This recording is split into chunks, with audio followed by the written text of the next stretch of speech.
After the initial conquest, Dishinde left the Yautja to circle the human dwellings and get a feel for where the others might be. There were many in the same structure as the first group, but he wanted to be certain there weren't more, perhaps waiting to ambush them. He walked and heard the sound of machinery behind him coming closer. Dishinde blended with the shadows as they'd all been taught and waited to see who would come. He patted the mesh sack on his belt. There were already 3 Uman trophies in it. There would be more. A single Uman drove a small aircraft into view, landed it, and then ran to one of the dwellings, a short burner in its hand. Dishinde pressed the loop control on his shift suit, one that he had salvaged from the wreck, to record the language spoken. The tiny Uman shouted and then entered the building at the beck of another Uman inside. A short span passed, and the flyer Uman came out and went away. He thought it was the same one. They looked much alike to him. Dishinde waited a few breaths, and then walked to the same door from which the creature had come. He pushed the loop control on his arm of his suit and listened as the odd language spilled from the copier. There was movement inside, and the door opened to reveal a lone Uman, defenseless. The creature's face distorted in reaction, and it howled. Dishinde ran forward and screamed for blood. The Uman stumbled back, turned, and ran for a table with a strange burner on it. Dishinde raised his bladed staff high, ready for the final cut. And there was something familiar here, a scent he knew, but it didn't matter because the Uman must die. The Uman raised the burner slowly and fired at nothing, the shot far and wide, then another. And Dishinde brought the blade down, prowess and certainty in the fatal cut. Noguchi heard a shot, then another. It came from the lab, or somewhere near it. She had stopped at the main control hatch for the front 6 buildings of the compound and studied the numbers, not certain of the proper codes for what she needed to do. She punched buttons, pretty sure that she had gotten it right, and checked the chronograph. The shots made her jump. They were accompanied by a shrill and primal scream. Noguchi jumped on the bike, turned it back toward the lab, and hoped she would get there in time. Dishinde opened his eyes at the sound of the Yautja death cry and growled softly, "Tishinde," and he pursued the creature, the human whose smell had become familiar. The desperate Uman ran to the table in front of Dishinde's resting place and snatched at a burner clumsily. Dishinde towered over it in classic pose, ready to deliver the death blow to the panicked Uman, the Uman who had nurtured him through the dark, what could have been his final moments until Dikede. Dishinde lifted one of his arms. The strap holding it snapped. He thrust his talon forward and caught the staff right below the blade. Dishinde's head jerked up in surprise. The human fell to the ground. With a quick shove, Dishinde rammed the staff upward and knocked Dishinde backward. Dishinde jumped up and popped his wrist forward, extended the double-bladed Kichadpa toward Dishinde. The leader growled in fury. Dishinde would raise a weapon against him? Had he lost his memory? Dishinde freed his other arm easily and struggled, tried to leap. His lower body was still bound.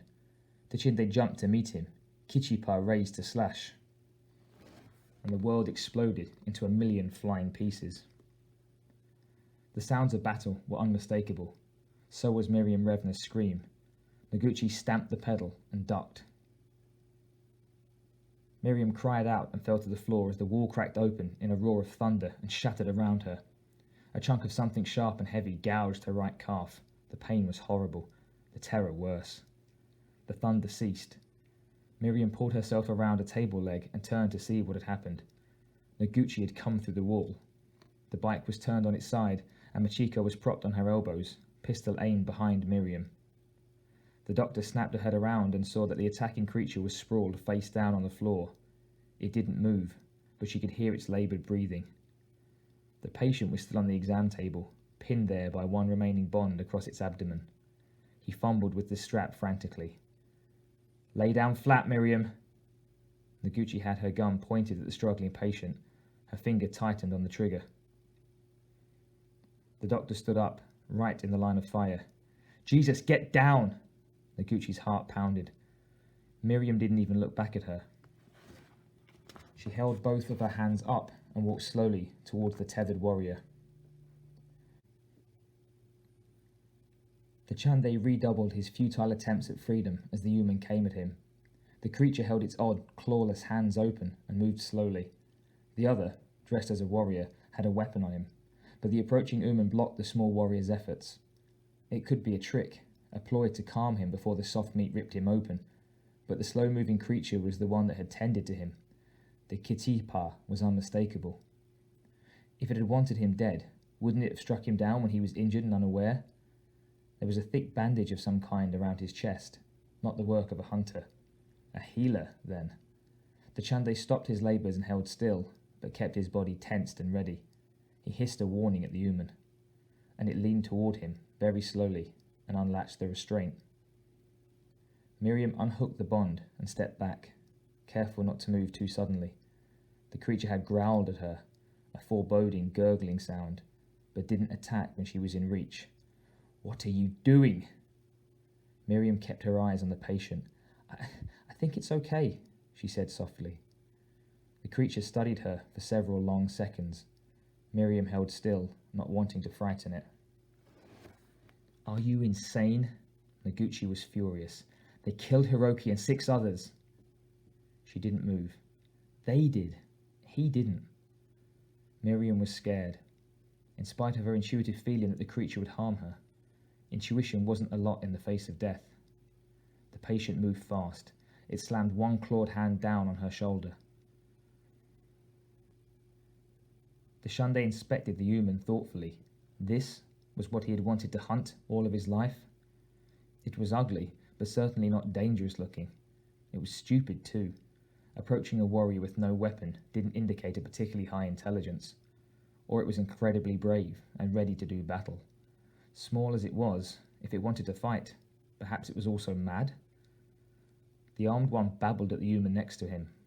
The Shunde got the impression that the defenseless creature had kept him from being killed. The human with the handheld burner lowered the weapon slowly. Overcoming a lifetime of Yautja law was not a thing he wanted to do, but good warriors stayed open to new information. Perhaps the soft meat on this world were different. The Shunde decided. He placed one of his claws on the human's shoulder and shook, the symbol of greeting. The human shrank slightly, and the other raised its weapon again. The Shunde took his claw away and waited. After a pause, the tiny human stretched itself high and returned the gesture. The Shunde tilted his head at her. Fascinating. Then it was that the Chinde clattered his mandibles and slowly got to his feet. The Shunde's anger flared. The Siyue day. He would die. The Shunde jumped past the human and whacked the Shinde's skull. The blow knocked the student to the ground. The Chinde said nothing, but scrambled at the pouch on his belt. The Shunde snatched the sack from the idiot Yautja and held it up. Trophies. Ooman trophies. His rage was blinding. The Chinde had hunted, with no supervision, and had hunted Ooman. The Shunde lifted the Yautja by his tresses, the fury boosting his strength. He could smell his own musk, hot and heavy, with the desire to kill. He raised one fist and smashed the Chinde in the mouth. The Chinde tried to pull away, responded with a weak blow to the Chunde's gut. The Shunde howled in his face, a shriek of pure disgust and outrage. He struck again.